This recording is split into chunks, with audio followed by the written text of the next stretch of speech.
good advice. It just has never bothered me because one, like, and this comes from Courtney, your favorite, the internet is not a real place. And Hello guys, welcome back to TFD.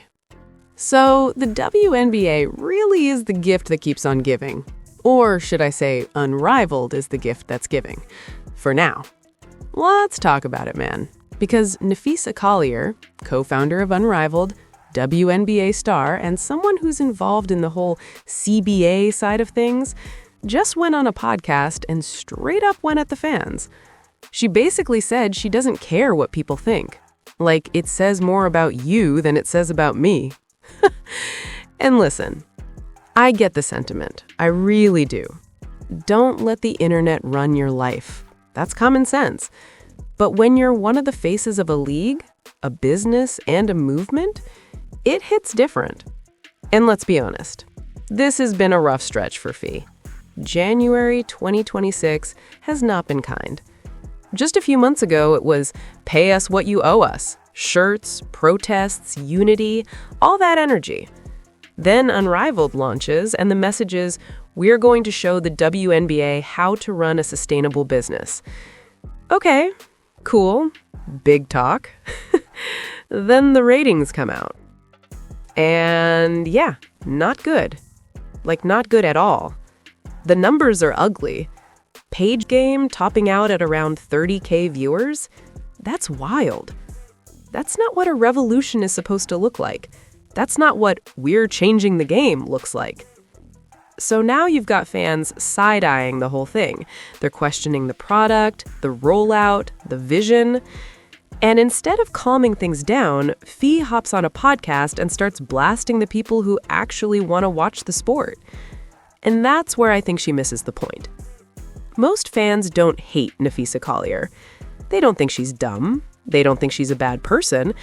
What they do feel is like, yo, we just want to watch good basketball. That's it. That's the whole mission. We're not here for boardroom politics. We're not here for ego battles. We're here for hoops. And now, because of what she said, it feels like she's being positioned as someone who's standing between fans and the game they love. And that's dangerous. Once fans start to feel like a player is the reason they can't enjoy the product, yeah, that's when things start turning. Not aggressively, not like hate mobs, but subtly, quietly. The energy shifts. And again, I don't think Fee's a villain. I just think she speaks before she really thinks about how it lands. And in a moment where Unrivaled needs fans more than ever, you probably don't want to be telling them you don't care what they think. Because at the end of the day, they're the ones who decide whether this whole thing survives or not. Let's listen to her what she said. I never understood a hater, me personally. What is your go-to method for blocking out any hater shape that come in any form or fashion? I've honestly never really had a problem with that. I don't have a lot of good advice. It just has never bothered me because one, like, and this comes from Courtney, your favorite, the internet is not a real place. And I believe that. Like, these are people I don't know talking about me who they don't know. Like, they have no idea the time, effort, like what has gone in to anything. They see me for whatever it is on the court. And I love interacting with fans. It's not a lot of people that are like that.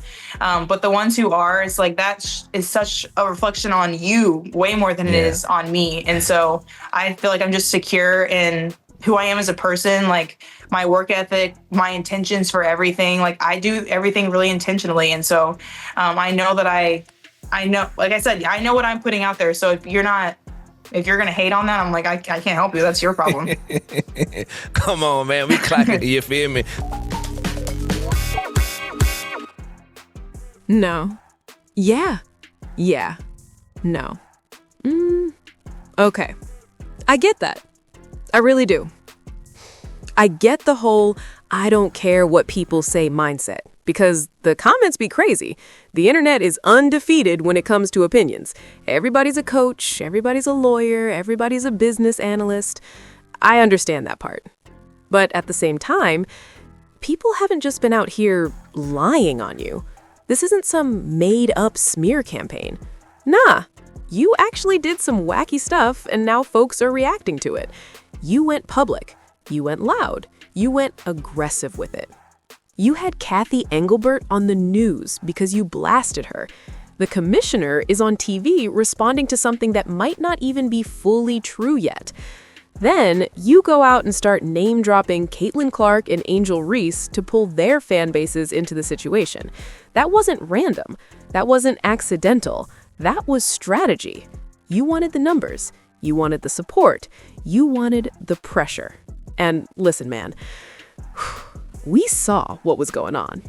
Now, here's where I both agree and disagree with the internet isn't a real place argument.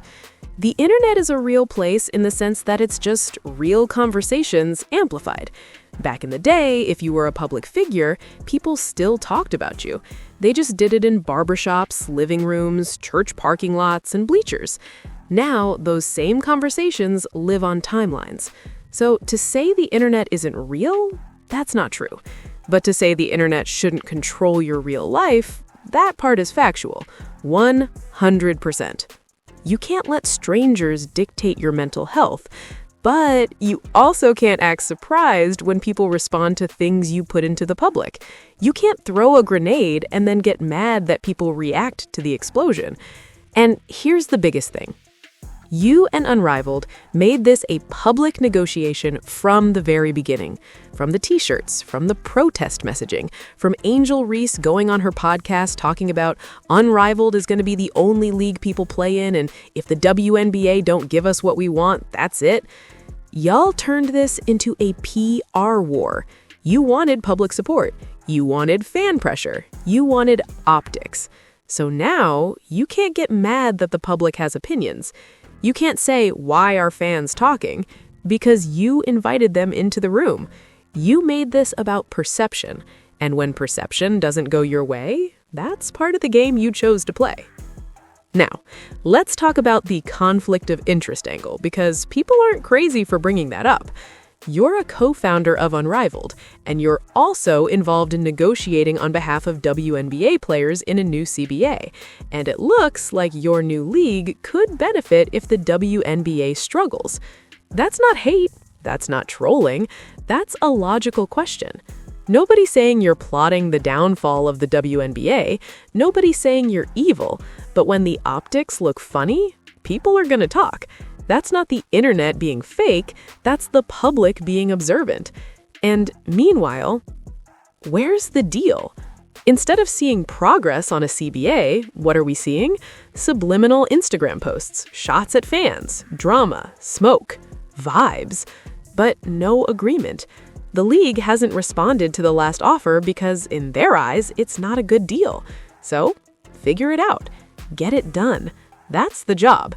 Not putting rats in front of buildings, not sneak dissing, not running victory laps when nothing's been won yet. And here's the part that really tells the story. FEE hasn't said we know how to run a sustainable business again. Not once. And that's loud. Because given the circumstances, given the ratings, given how Unrivaled's numbers came out, that wasn't the smartest thing to say. Not at that moment. People can literally point to the viewership and say, okay, where's the sustainability? Yeah, revenue might be up, but you own the league. Of course you're saying that. Sponsors are gambling right now. Let's be real. This whole women's sports boom is a bubble phase. Not in a bad way, but in a growth investment way. People are betting early. TV deals, sponsors, brands. They're putting chips on the table hoping it explodes. They're willing to lose a little now to win big later. But long term, the WNBA is the future. It's the foundation. It's going to be bigger than ever. Salaries are going to rise. The talent pool is getting deeper. The stars are more visible. The marketing is better. And when that happens, there might not even be a need for Unrivaled anymore. And if that's the case, then Unrivaled still did its job. It applied pressure. It shifted leverage. It sped things up. It changed the conversation. That doesn't make it a failure. But sustainable? That's the word FEE used. And that's the word people are holding her to now. Because successful for a moment and sustainable long-term are not the same thing. You can be important. You can be impactful. You can even be necessary. but without being permanent. And that's where we're at. Nobody hates Fee, nobody thinks she's dumb, nobody thinks she's a villain, but people are reacting to the things she said and the way this has been handled publicly. And when you choose the public route, you don't get to control the public response. At the end of the day, the fans want one thing: a WNBA season, a fair CBA, and great basketball. Not PR wars, not ego battles, not subliminals. Just hoops.